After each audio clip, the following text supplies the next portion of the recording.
মুসলমান বানাইছেনই আল্লাহ তাআলা একটা মহৎ উদ্দেশ্যে, একটি উদ্দেশ্য।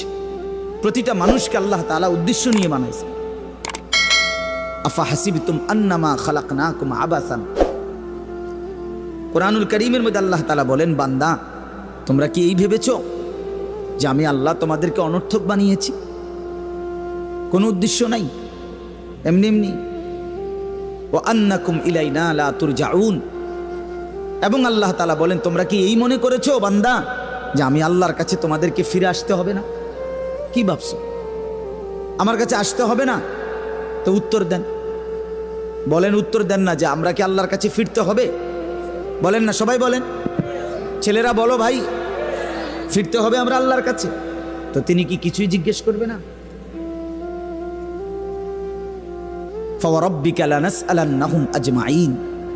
খোদার কসম, কোরআনে আয়াত। আল্লাহ বলেন, আমি রবের কসম করে বললাম, আল্লাহ নিজের কসম করে বলছেন, আমি আমার জাতের কসম করে বললাম, বান্দা আমি কিন্তু তোমাদের সকলকেই জিজ্ঞেস করব।